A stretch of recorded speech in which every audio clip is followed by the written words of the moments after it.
जब हम लोगों का मैं मुक्त हुआ जा सकता है, मैं को छोड़ा जा सकता है क्या? जब तक जिंदगी है तब तक मैं साथ में है, मैं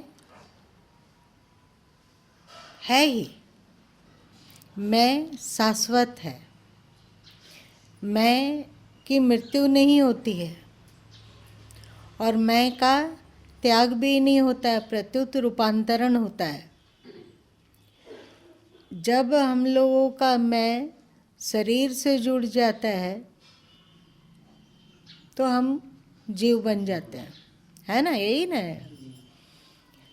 शास्त्र में दो तरह की बातें आई हुई है। शास्त्र एक चीज़ कहता है, जैसे गीता ही है तो गीता में दो तरह की बातें हैं, आसुरी संपदा, दैविक संपदा इत्यादि, है ना? कि साधक को इस तरह जीवन जीना चाहिए, इस तरह जीवन जीना चाहिए, उच्च लक्ष्य को बनाना चाहिए और अपने जीवन से उच्चतम कार्यों को करना चाहिए। ऐसा कार्य जिसके द्वारा हम लोगों के अंतस में क्षोभ नहीं होता हो। जब कार्य परफेक्ट होता है तो हम लोगों को क्षोभ नहीं होता है, ऐसा लगता है। तुम लोग बताओ।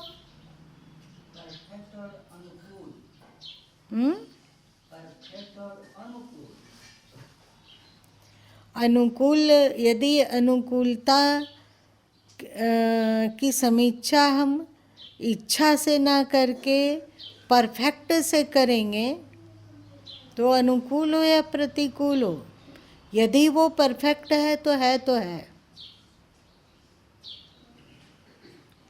क्या महाराज जी बात समझ में आई? केवल अनुकूलता पर ध्यान केंद्रित करेंगे तो हो सकता है कि वो परफेक्ट हो और परफेक्ट ना भी हो, परंतु यदि हम लोग परफेक्ट चुनते हैं तो स्वाभाविक है कि शुभ कर्म ही होगा। हम किसी को गाली नहीं दे सकेंगे, हम किसी को दुख नहीं पहुंचा सकेंगे, हम किसी के बारे में बुरा नहीं सोच सकेंगे। और जब कार्य परफेक्ट रखने की वांछा हो तो क्या हम लोग मन से बुरा सोच सकते हैं किसी के बारे में? मन से? जैसे साधारण संसारी लोग अगल बगल अड़ोस पड़ोस अथवा अपना भाई गोतिया अथवा मित्र इत्यादि में बाताबाती हो गया, झगड़ा हो गया, अथवा दो पड़ोसी है उसका आपस में झगड़ा हो गया और मन मुटाव हो गया, तो वो पड़ोसी एक दूसरे को गाली गलौज करके कहता है कि तुमको तुम्हारा ये होगा। पहले सुनते थे, कभी कभी बचपन में तुमको कुष्ठ फूटेगा, तुम निर्वंश हो जाओगे इत्यादि इत्यादि। अभी भी लोग बोलते हैं कि नहीं, पता नहीं है, बोलते हैं क्या? हाँ?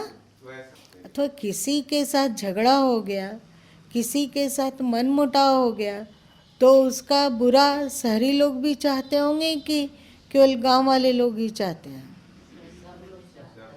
हाँ, सभी चाहते हैं कि जिससे झगड़ा हुआ उसका एक न एक उस लाठी में आवाज़ नहीं है, कभी न कभी भोगेगा वो। अथवा उसका हम बुरा करना चाहते हैं, अहित करना चाहते हैं, उसके शुभ कार्य में भी अड़ंगा डालना चाहते हैं। पड़ोसी पड़ोसी में होता है तो ये तो होता है ना कि उसके, अब मान लो कि अगल बगल दो दुकान है तो दोनों अपने अपने तरीके से दुकान चला रहा है, तो दोनों में झगड़ा हो गया तो ये दुकान वाला जिससे झगड़ा हुआ उसका ग्राहक तोड़ना चाहेगा कि नहीं? होगा ना। तो क्या ये परफेक्ट काम है? और जब हम परफेक्ट को ही चुनेंगे तो हमें लगता है कि मन से भी किसी का बुरा नहीं सोच सकेंगे। आप लोग इतने दिन से सत्संग में आ रहे हो, आप लोगों के सामने कितने लोग होंगे जो अनुकूल है आपके और कुछ प्रतिकूल है, कुछ से बहुत प्रेम है और किसी के व्यवहार से आप आहत हैं और उससे खिन्न हैं। तो क्या आप लोगों के भी मन में दूसरे के प्रति बुरा चिंतन चलता है कि अगले का नुकसान हो जाए, ऐसा चिंतन चलता है कि क्या? कभी कभी आ जाता है। सत्संगी लोगों में इतना सत्संगियों की क्वालिटी इतनी परफेक्ट होनी चाहिए कि चाहे किसी से भी कुछ भी हो, नाराज हो, नफरत ना करें और उसके बारे में बुरा सोचने का तो औचित्य ही नहीं है, क्योंकि उसमें वही परमात्मा का वास है जिस परमात्मा की हम लोग भक्ति करते हैं अथवा जिसका नाम सुमिरन करते हैं। तो जो हमारा विरोधी है, जो हमारा निंदक है, उसमें वो परमात्मा है या नहीं है ना? तो कैसे उसका बुरा चाहा जा सकता है? ज़्यादा से ज़्यादा अगर कोई कामना भी जागेगी तो होगा कि भगवान उसको सद्बुद्धि दीजिए, वो सही और गलत को समझ सके, उचित और अनुचित को भली भांति देख सके। आप उसको सद्बुद्धि दीजिए प्रभु। और उसके साथ साथ तटस्थ हो जाए, अगर ठीक है, हमारा चुप्पी ही चुप हो जाए। चुप हो जाते हो तो दो तरह से चुप हुआ जा सकता है। अंदर में कुड़न लेकर चुप हुआ जा सकता है और अंदर में कोई कुड़न ना हो, इस तरह से चुप हुआ जा सकता है। तो आप इस दोनों चुप्पी में से कौन सा चुप्पी को परफेक्ट मानेंगे? हाँ, कुड़न नहीं हुआ मतलब हम किसी का बुरा नहीं चाहते हैं, चुप हैं, तटस्थ हो गए, थोड़ी दूरी बना लिए, अब उससे बहुत ज़्यादा संपर्क नहीं रख रहे हैं, लेकिन उसका बुरा ना चाहा जाए। तटस्थ होना तो कोई अपराध नहीं है ना। नहीं, अपराध नहीं है। जाना है, भले उसको बुरा लगे कि नहीं बोलता है, लेकिन तटस्थ हो जाना उसके प्रति आप जो बोल रहे हैं मौर्य जी, इसमें चिढ़ का बू आ रही है। अचेतन मन में चिढ़ हो, उसको कुछ भी लगे, हम तो दूर हैं, ऐसे लोगों के नज़दीक जाने की क्या आवश्यकता है? हमें समझ में नहीं आया ये बात। अरुण जी? जी मां, बिना छेड़ के बिना छुए मौन रह गया तो बात बन गई, बात खत्म हो गई। अगले को दुख पहुंचाना हमारा उद्देश्य नहीं है, लेकिन वो व्यक्ति यदि अपनी गलती का एहसास हो गया और वो मेरे पास आता हो और कहता हो कि भूल हो गई, नहीं समझ पाए, अथवा नहीं भी कहता हो और वो दोस्ती के लिए तेरे आगे हाथ बढ़ाता हो, तो क्या करोगे उस समय? क्या कि उस समय याद रखोगे कि अमुक अमुक समय में इन लोगों ने ये हमारे साथ किया है? नहीं ना। ऐसे ही रखो, थोड़ा लचीला हो, क्योंकि अभी हम लोग जिंदा हैं। जिंदा की क्या पहचान है?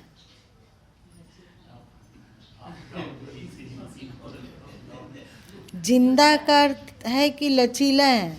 अभी हमारा हाथ पैर मुड़ सकता है, हिल डुल सकता है, पैर को मोड़ सकते हैं, शरीर में हलचल है, सब कुछ ठीक है। और मुर्दा की क्या पहचान है? अकड़ जाता है। वो जिस स्थिति में मरा है, अगर उसको 3-4 घंटा उसी स्थिति में छोड़ दिया जाए तो फिर उस हाथ यदि ऐसे करके मरा है तो क्या आप हाथ सीधा कर सकेंगे? क्या नहीं ना होगा। तो अभी बता, हम लोग जिंदा हैं कि नहीं? तो हम लोग लचीला क्यों नहीं होएंगे? लचीला भी रहो। और एक बहुत बहुत ही आनंददायी अनुभूति है कि भगवान सभी सुखी हो। और जब गुरु माँ इसकी प्रार्थना करते हैं, चाहे किसी भी अवसर पर, जब गुरु माँ ये गुरु गोविंद धाम जाते हों, चाहे कभी भी, निर्वाण तिथि हो अथवा ज्येष्ठ पूर्णिमा हो अथवा किसी अन्य त्यौहार हो, कोई अन्य त्यौहार हो, अथवा ऐसे शौक से भी उनके सामने खड़े हुए और हाथ जोड़े हों या ना जोड़े हों, पर मन उनके साथ जरूर जुड़ जाता है। और जो अंतस से भाव उत्पन्न होता है वो होता है कि सभी सुखी हो। वहाँ ये नहीं होता कि हमारे प्रशंसक सुखी हों और हमारे निंदक दुखी हों। दोनों हमेशा फूले फले, पालन करूं अपनी मर्यादा, क्या है? विपक्षी हमेशा फले फूले, पालन करूं अपनी मर्यादा। ये उस समय लिखा गया है जब घर में रहते थे। जो विपक्षी लोग भी है, जो आलोचक लोग भी है, वो भी फले फूले। भगवान उस पर भी अनुग्रह कीजिए, उस पर भी कृपा कीजिए, और उसके लिए दंड का विधान नहीं कीजिए। प्रत्युत उसको आपको कुछ देना ही है तो सद्बुद्धि दीजिए। कैसे दंड मांग सकते हैं किसी के लिए? वो भी तो भगवान का ही संतान है ना, है कि नहीं? कल तुम लोग को बताए थे कि हम लोगों का मैं चाहे शरीर से जुड़ जाए, चाहे मन से जुड़ जाए, चाहे बुद्धि से जुड़ जाए, चाहे इंद्रियों से जुड़ जाए, परंतु हमारा सच्चित आनंद स्वरूप ज्यों का त्यों बना रहता है कि उसमें कुछ कमी आ जाती है।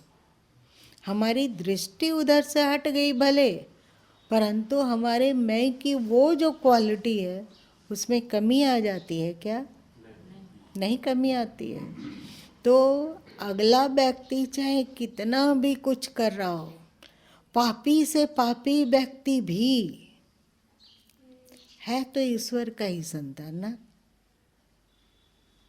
कि वो किसी शैतान का संतान बन गया?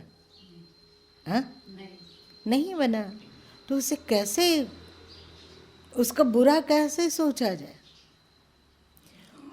और एक बात तुम लोगों को बतलाते हैं, जैसे जैसे हम लोगों का हृदय प्रेम से भरते जाता है, चाहे कोई भी हो,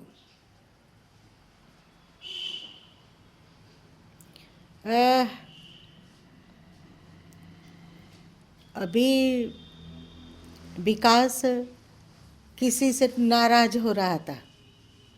जब गुरु माँ उसके साथ गाड़ी में जा रहे थे तो किसी से नाराज हो रहा था कि वो आता है हमारे पास दिखलाने के लिए तो ऐसे आता है वैसे आता है, और वो क्या सोचता है अपने को कि गुरु माँ की आलोचना करता है और हमारा प्यारा बन जाएगा। ऐसा नहीं हो सकता है। हम तो उसको बोल दिए कि तुम बाहर रहो और समय पर लाइन में लग के आओ। तो गुरु माँ उसको गाड़ी में समझाए कि देखो तुम डॉक्टर हो, वहाँ पर एक डॉक्टर के हैसियत से बैठे हो तो तुम भेदभाव नहीं कर सकते हो और उसके प्रति चिढ़ नहीं रख सकते हो। तुमको चाहिए कि एक डॉक्टर का कर्तव्य भली भांति निर्वहन करो, तभी तो गुरु माँ प्रसन्न होएंगे। तो वरना उसमें और तुम में क्या अंतर रहा? वो एक बार किसी धर्म संस्थान में विकास गया, वहाँ का कोई संत लोग थे, साध्वी लोग थी, उन लोग का इलाज करने के लिए, तो उसको वहाँ पे बार बार जाना होने लगा। तो वहाँ की बहुत सारी अंदरूनी बातें भी जान गया। तो एक बार वो गुरु माँ से उन लोगों की आलोचना किया, ऐसे हैं वैसे हैं, ऐसे हैं वैसे, उन लोग का अंदरूनी बात, उन लोग जो भी वहाँ रहते हैं उन लोगों की मनस्थिति एकदम संसारी जैसे है। तो गुरु माँ उसको समझाएं कि तुमको बुराई नहीं देखनी चाहिए, तुम जानता ही कितना है उसके बारे में। जब भी जाता है वहाँ पर इलाज करने के लिए तो आधा घंटा रहता है, 1 घंटा रहता है। आधा 1 घंटा में तुम वहाँ की अंदरूनी बात नहीं जान सकता है, और तुम किसी की बुराई देखकर अपने मन को मलिन क्यों करता है। कुछ भी हैं तो वे संत, और संत होना अपने आप में एक बहुत बड़ा गुण है। क्या लगता है, संत होना एक बड़ा गुण है कि नहीं? बताओ, क्या बड़ा गुण है?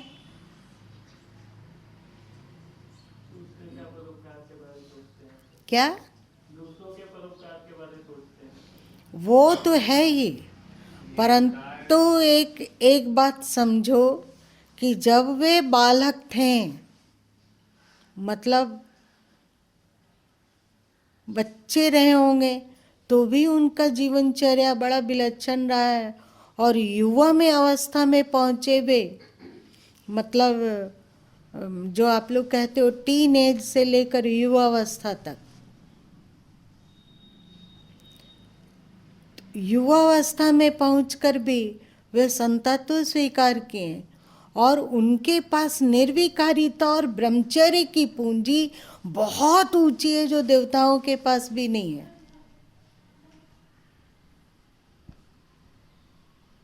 क्या ये गुण काफी नहीं है किसी के बड़े होने में?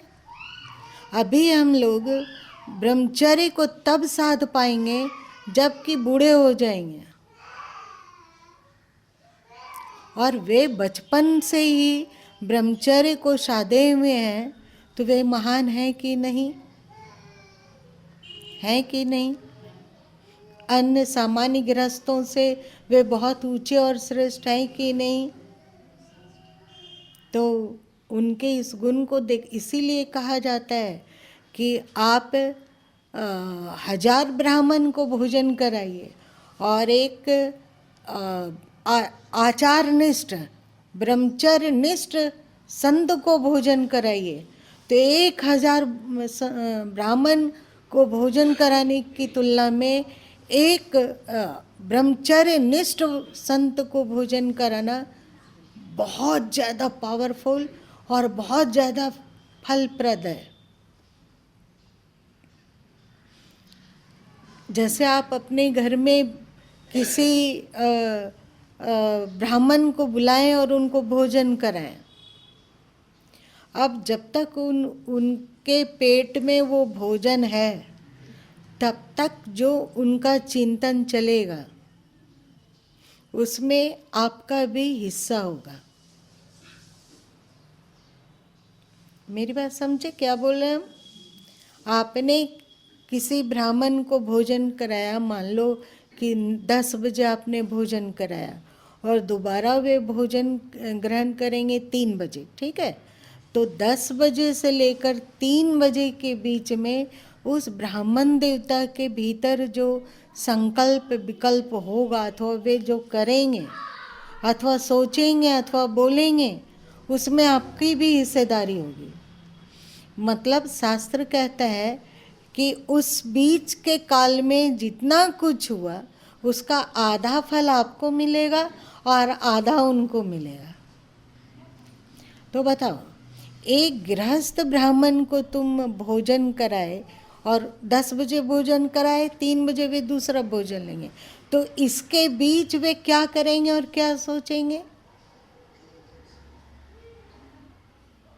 क्या बोलेंगे, क्या वे भक्ति करेंगे, क्या वे अपने परिवार के मोह से ऊपर उठकर सोचेंगे, क्या वे सबके भलाई के बारे में सोचेंगे, कि क्या वे ज्ञान और भक्ति में डुबकी लगाएंगे, क्या में लगाएंगे?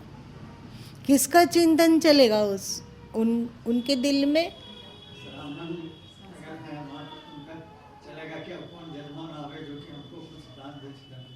नहीं कि और कहाँ पूजा कराना है और कहाँ पाठ कराना है, अथवा अपने परिवार का सुख के लिए कि अभी हमें बच्चों का फीस भरना है, इतना पैसा हो गया, अभी इतना लाना है। पंडितानी बोल दी थी कि ये चीज़ ले के आइएगा, जाते समय घर जाते समय ये सब खरीद कर ले जाना है। और आप एक वैराग्यनिष्ठ संत को भोजन कराते हैं तो बताओ वे क्या करेंगे? वे अपने स्वार्थ के लिए कुछ काम करेंगे, व्यापार करने जाएंगे कि अपने स्वार्थ पूर्ति के लिए कि बहुत अच्छा पैसा आएगा तो हम एकदम कीमती कीमती कपड़ा पहनेंगे, ढेर सारी अंगूठियाँ पहनेंगे, बहुत सारे गहने जेवर बनवा लेंगे, बहुत महंगा वस्त्र पहनेंगे, बहुत लाजवाब खाना खाएंगे।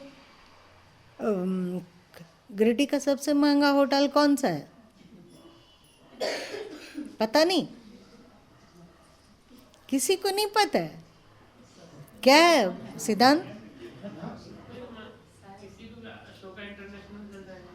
अरे चलो, तो क्या वे ये चाह रहे हैं कि अशोका वहाँ से भोजन मंगा के खाएंगे? वे क्या करेंगे?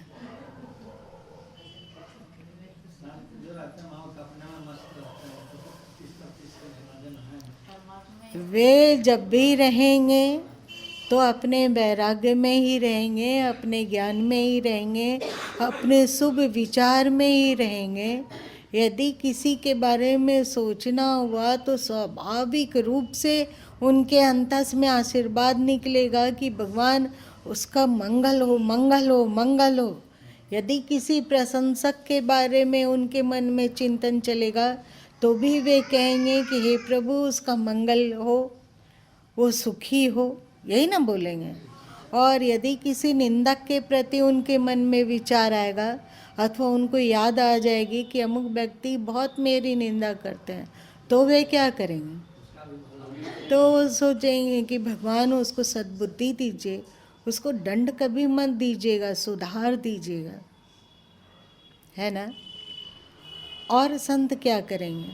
और वे अपने वैराग्य की मस्ती में सेवा कार्य करेंगे अथवा स्वाध्याय करेंगे अथवा वार्ता करेंगे, सद चर्चा, आपस में आध्यात्मिक बात की चर्चा करेंगे। तो संत की इतनी ऊंची क्वालिटी है ना। यही विकास को समझाएं कि बुराई देखकर न जानने, अंदरूनी बात नहीं जानते हैं तो भी बुराई देखने पर उनका नुकसान नहीं है, तेरा नुकसान होगा, तेरा अंतःकरण गंदा होगा, तेरा मन मलिन होगा, तुम्हारा संस्कार गिरेगा। तुमको क्या फायदा है इन सब बातों से? तुम लोग होते तो क्या समझाते? बोलो सिद्धांत, क्या समझाते? गुरु माँ से बच्चा लोग सीखा है थोड़ा थोड़ा कि थोड़ा इग्नोर करना। अरे इग्नोर करना कौन बोलता है तुमको? मान लो कि तुम्हारे 3 बच्चे हों और 3 में से एक ज़्यादा नटखट हो तो तुम उसको इग्नोर करेगा? नहीं। तो ये इग्नोर वाला शब्द ही नहीं आता है संत लोगों के शब्दकोश में। इग्नोर नामक कोई शब्द ही नहीं है। ये चीज़ तो गुरु माँ से सीखा गया और ऐसा होता भी है। मतलब इसमें ये स्थिति है कि किसी भी संत के बारे में, चाहे वो कोई भी आश्रम हो या कोई भी संत हो, हम उसके बारे में वस्तुतः सच में अच्छे से नहीं जानते हैं वो क्या है नहीं है। चाहे जिस जगह के बारे में गुरु माँ के द्वारा भी बताया गया वो हो, या फिर पूरे भारतवर्ष में जहाँ भी संत हो, मीडिया भी उसके बारे में क्या प्रोपेगेंडा फैला रहा है ये भी हम उसके द्वारा सुन रहे हैं, पर वस्तुतः हम नहीं जान रहे हैं कि सच्चाई क्या है, वो सच भी है कि झूठ भी है, क्योंकि वहाँ बहुत सारी चीज़ें झूठ भी होती हैं। तो हम अपने अच्छा छोड़ो, संत के बारे में छोड़ो, अगर एक दूसरे के बारे में ऐसा हो तो तुम लोग क्या करोगे उस समय? अगर उसको नहीं जानते माँ तो हम तुरंत उसके बारे में कोई राय नहीं बनाएंगे। मान लो कि तुम जानते हो कि सिद्धांत अंदर अंदर से तुम पर घात करता है और अंदर अंदर से तुमको नुकसान पहुंचाने की कोशिश करता है, तब तुम्हारे मन में कौन सा भाव आएगा? हाँ, ये पहले भी बोलना चाह रहे थे माँ कि अगर ऐसा लगता है कि वो मेरे प्रतिद्वंदी टाइप का कर रहा है या प्रतिस्पर्धा या फिर और इस तरह से मेरा बुरा चाह रहा है, तो होता है ऐसा कि मन में तो उसके लिए भी हमारे मन में बुरा भाव आता है, उसके प्रति भी द्वेष आता है, चिढ़ आता है और उसका भी बुरा चाहने लगता है मन। पर ऐसा लगता है कि जो आश्रम से जुड़े हुए लोग वो उसमें प्रवृत्त नहीं होते, मतलब उसका बुरा करने के लिए प्रवृत्त नहीं होते। मन में भाव आता है और फिर भाव चला भी जाता है, मतलब ऐसा नहीं कि वो हमेशा सोचता रहता है कि उसका बुरा ऐसे होना चाहिए, वैसे होना चाहिए, ऐसे अथवा ऐसा बुरा तुम करोगे, ऐसा बदला लोगे, ऐसा उसको नुकसान पहुंचाओगे, ये नहीं होता है। भाव आता है जरूर किसी के प्रति भी, अगर वैसा कोई जो हमारे सामने में उस तरह से हमारे साथ कुछ बुरा किया हो तो थोड़ी देर के लिए भाव जरूर आता है, थोड़ा ज़्यादा देर के लिए भी रह सकता है, परंतु उसके लिए हम प्रयत्न करने लगें या उसको नुकसान पहुंचाने के लिए मतलब हम उद्वेलित हो जाए, ऐसा नहीं होता है। चलो अभी तुम लोग एक सीढ़ी पर तो चढ़ ही गए हो, एक सीढ़ी पर चढ़े कि हम बुरा भाव आ जाता है, बुरा इच्छा आती है, लेकिन उसका बुरा नहीं किया जाता है। एक सीढ़ी पर चढ़े, इसके लिए बहुत बहुत धन्यवाद। अब दूसरी सीढ़ी है कि उसके लिए मन में बुरा भाव भी ना आवे, और जो सच्चे संत होते हैं उनके मन में भी बुरा भाव नहीं आता है। शरीर से तो वे बुरा किसी का नहीं ही करते हैं, और साथ साथ में मन से भी किसी के बारे में बुरा सोच ही नहीं पाते हैं। यदि वे सोचने का प्रयत्न भी करते हैं तो आता ही नहीं है। तुम लोग के भजनावली में है ना, थप्पड़ खा भी दुर्मुख प्रति प्रेम यहाँ उमड़ आता है, मतलब इसका क्या अर्थ हुआ? थप्पड़, जो थप्पड़ मारने वाला है उस दुर्मुख किसको कहते हैं? जो कड़वा कड़वा बोलता हो, गाली गलौज करता हो, ऐसे जो कि जिसने हमें थप्पड़ मारा और जिसने हमें गाली गलौज किया, उसके प्रति भी अंदर में प्रेम उमड़ आता है। किससे कैसे करूं दुश्मनी और किससे दुश्मनी करूं और किसका विरोध करूं, किसी को कोई ऐसा मिलता ही नहीं है, इसलिए मेरा मन भरमाया हुआ ऐसा लगता है कि अब किससे दुश्मनी करें, किसका बुरा सोचें। लगता है तुम लोग के भजनावली में बहुत कुछ परफेक्टर लिखा हुआ है जो कि ध्यानपूर्वक पढ़ के समझा जा सकता है ना? चलो, परफेक्ट जीवन जियो सब कोई, परफेक्ट वचन, परफेक्ट कर्म और परफेक्ट चिंतन विचार, ठीक है? और जो हम ये चर्चा उठाए थे करने के लिए कि हर मन स्थिति में, चाहे पापी से पापी व्यक्ति हो, उसके भीतर भी एक पवित्र आत्मा का वास है ना? है, भले ही वो अपने मैं को शरीर से जोड़ लिया हो, तो भी उसका सच्चित आनंद स्वरूप आत्म तत्व प्रभावित नहीं होता है। और जब तक व्यक्ति जीव बन के कर्म करता है, जीव बन के कर्म करना मतलब शरीर से मैं जब जुड़ जाता है, मन से जुड़ता है और बुद्धि से जुड़कर जो कर्म किया जाता है वो सबके सब कर्म है, और उन सबका फल भोगना पड़ता है गीता के अनुसार। परंतु जहाँ श्री कृष्ण कहे हैं कि ये प्रकृति में बरत रही है, इंद्रियों में बरत रही है, ऐसा है ना?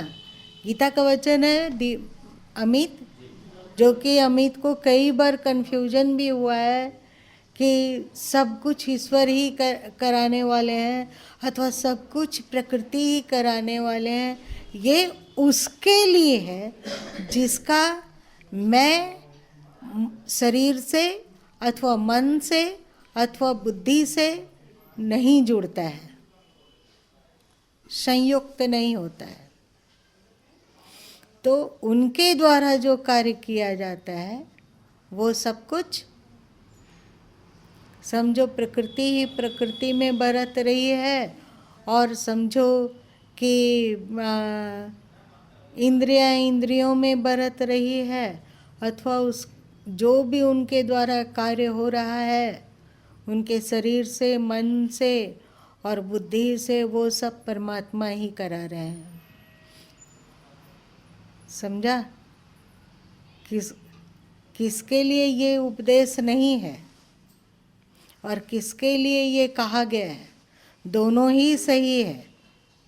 जैसा कर्म करोगे वैसा फल पाओगे, ये भी सही है। और एक ये भी कि वे सब कुछ करते हुए भी कुछ नहीं करते हैं। जैसे तुम लोग उदाहरण सुने थे ना कृष्ण जी का, हाँ, तो वे खाते हुए भी नहीं खा रहे थे, और श्री कृष्ण गृहस्थ में रहते हुए भी गृहस्थ नहीं थे, सुने थे ना। तो ये उसके लिए कहा गया है जिसका मैं अपने विशुद्ध तत्व में स्थित है, अपने ओरिजिनल रूप में स्थित है। मैं जिसका शरीर से, मन से और इंद्रियों से और बुद्धि से नहीं जुड़ता है, उसके लिए ये है। लेकिन अभी हम लोगों का मैं शरीर मन बुद्धि से जुड़ रहा है कि नहीं?